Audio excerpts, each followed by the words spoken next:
Bonjour à tous et bonjour à toutes les bons plans de Studio Kelita et c'est un bon plan pour Jérusalem et plus particulièrement pour le Kotel et les tunnels du Kotel. Et c'est Yohan Botbol qui va nous en parler. Bonjour Yohan. Bonjour Olivier. Merci d'être avec nous pour nous parler donc de cet endroit, on va dire magique un peu, hein, parce que c'est vraiment un endroit magnifique et en plus il y a toujours, comme vous allez nous le dire dans un instant, toujours des nouvelles choses à découvrir dans ces tunnels du Kotel. Alors tout d'abord, un petit mot, vous êtes guide spécialisé, on va dire, dans les tunnels du Kotel et dans la vieille ville de Jérusalem ? Exactement. J'ai fait une formation d'1 mois pour être guide officiel du Kotel. Donc le Kotel, la vieille ville de Jérusalem et plus particulièrement ces fameux tunnels du Kotel. Alors, ce qui est bien en plus avec vous, c'est que vous êtes francophone, donc ce sont des visites en français que vous proposez. Exactement, je propose mes visites en français et également en hébreu. En hébreu. Donc, on va parler de ces tunnels. Alors, d'abord, redites-nous un peu quelques mots sur comment on a découvert ces tunnels. Ça fait déjà quelques années. Ça fait quelques années. C'est Charles Warren qui a commencé à faire des fouilles un petit peu là-bas, sur le mont du Temple et sur ce qu'il trouve aux alentours du mont du Temple. C'était sous mandat britannique, donc il y a déjà près de 80 ans. C'est comme ça qu'on a commencé à découvrir les tunnels du Kotel. Mais véritablement, c'est en 67, donc après la guerre des 6 jours, que l'État israélien et le Misrad Hadatot, le ministère des affaires religieuses, voilà, c'est lui qui a décidé de s'investir là-bas et finalement d'essayer de dévoiler l'ensemble du mur du Kotel. Nous, on connaît, aujourd'hui, on a 70 mètres qui sont à l'air libre, avec un côté pour les femmes, l'autre côté pour les hommes, avec cette rechava, cette esplanade des prières. Mais il y a encore 488 mètres. C'est la longueur du Kotel. Qui sont cachés. Et donc, dans les années 70, on a commencé là-bas à faire des fouilles. Au début, c'était pas tellement archéologique. Donc, les archéologues ont poussé une gueulante. Ils ont dit, c'est pas possible, vous faites ça. Et donc, finalement, le véritable archéologue et chercheur qui a trouvé tout ce qu'on trouve là-bas, c'est Danny Baat en 1984.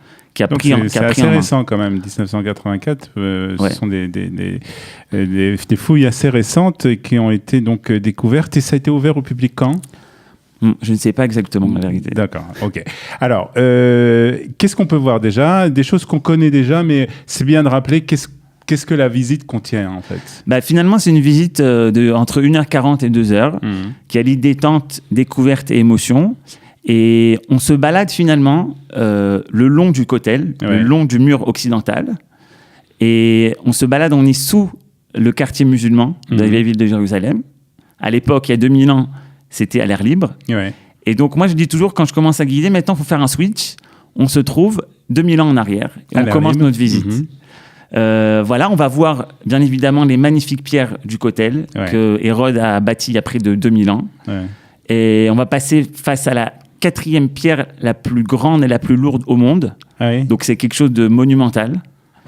Et pour ceux bien évidemment qui aiment l'émotion, on va passer à un endroit très particulier qu'on nomme chez nous le Kodesh HaKodashim.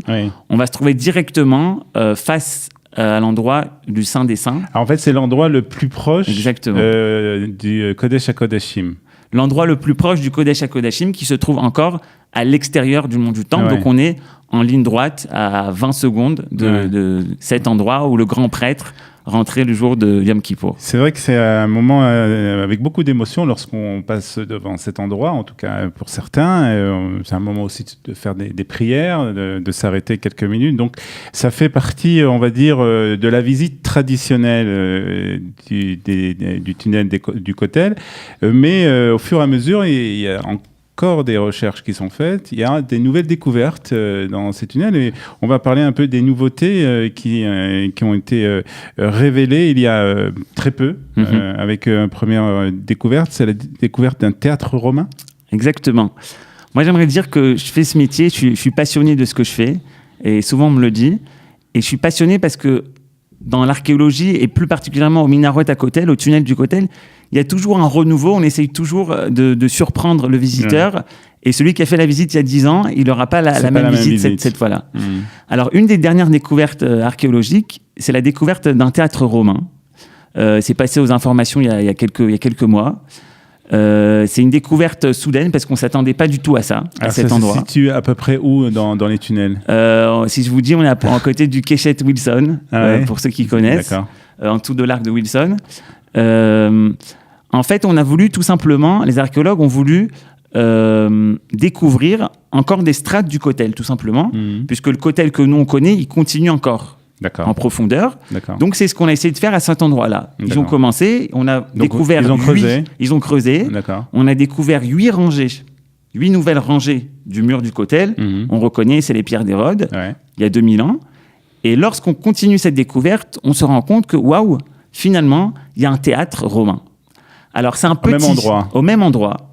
C'est un petit théâtre romain qui contient que 200 places, selon les archéologues. Par exemple, à Tsipori, on peut trouver un théâtre qui contient 4000 places. Donc, c'est pas du tout les mêmes proportions. Alors, ça veut dire qu'à cette époque, à l'époque des Romains, il y avait des pièces de théâtre, des attractions qui étaient organisées donc à quelques mètres du Beth Amikdash. Exactement. Alors ça, c'est intéressant. C'est pas encore ouvert au public, donc il y a toujours les archéologues qui fouillent et qui mettent leur hypothèse. Il y a aujourd'hui 2 hypothèses qui sont connues. La première hypothèse, c'est de dire que c'était Moetzet Ha'ir, c'est-à-dire le conseil municipal. C'était là qui siégeait, qui prenait les décisions. Et la deuxième option, c'est de dire que oui, effectivement, c'était un endroit de théâtre, de concert, de musique, de représentation. D'accord. En tout cas, c'est très intéressant. Il y a une nouvelle synagogue aussi. Exactement. Alors ça, exactement, il y a un renouveau. C'est pas toujours archéologique. Cette fois, c'est une nouvelle synagogue qu'on a inaugurée. Elle a été inaugurée à Hanouka passé, avec la présence bien évidemment du Rav Rabinovitch, le Rav du Kotel. Il y avait le Rav Aryeh Stern, le rabbin de Jérusalem. Cette synagogue, elle a été construite par un homme d'affaires israélien, Yitzhak Tchouva, juste à côté de cette fameuse pierre qui est la plus grosse pierre du Kotel qu'on a retrouvée à ce jour.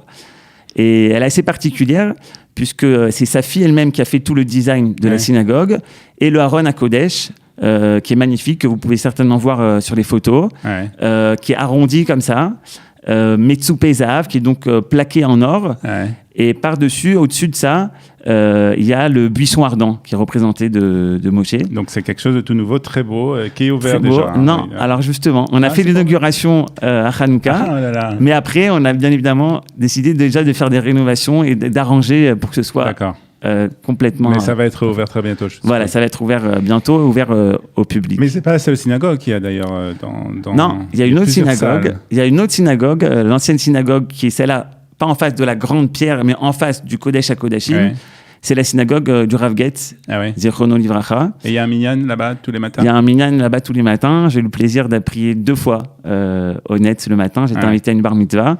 Voilà, là-bas, c'est une autre ambiance. Bien sûr. C'est une ambiance de Mekoubalim, de kabbalistes qui veulent prier à l'endroit le plus proche, à l'heure idéale de prier la prière du matin. Alors, ce qu'on peut voir aussi dans cette visite, c'est une maquette du 2e temple. Voilà, ça aussi, c'est un renouveau. Alors, pour ceux qui connaissent la visite des tunnels du Kotel, il y a une dizaine d'années, pour nous, c'était un plaisir de guider face à cette maquette, d'expliquer comment le second temple fonctionne, pourquoi, comment, etc. Et ben, vu que maintenant, après 12 ans, on a construit cette synagogue que M. Tchouva a donnée, et ben maintenant, on va pouvoir remettre à nouveau cette maquette qu'on a également rénovée selon les... Très très bien. Alors voilà, c'est une bonne idée de sortie, en tout cas à Jérusalem, en tout cas pour ceux qui habitent Jérusalem et pour ceux aussi qui habitent en dehors de Jérusalem. Et puis même pour si vous êtes touriste, vous venez de France et que vous voulez découvrir quelque chose de nouveau, puisqu'il y a, comme vous l'avez dit, Yoann, toujours des nouveautés dans le tunnel du Kotel. Et donc vous pouvez le faire en français grâce à Yoann Botbol qui sera votre guide dans cet endroit magnifique et plein d'émotions.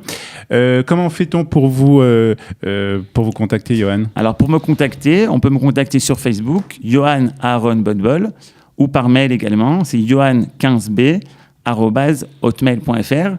Voilà, je signale qu'il y a des gens qui viennent de tout Israël, de Natania, d'Ashdod, et également des touristes de passage qui sont très heureux de participer à cette visite. Voilà, donc bon plan ce matin et tunnel du Kotel. Merci de nous avoir fait visiter aussi un peu encore de cette façon un peu virtuelle cet endroit magnifique encore une fois à découvrir ou à redécouvrir. Merci Johan Merci, d'être Olivier. venu dans nos studios pour nous parler des tunnels du Cotel. Merci de nous avoir suivis. Nous nous retrouverons très bientôt pour de nouveaux bons plans. À bientôt. Bye bye.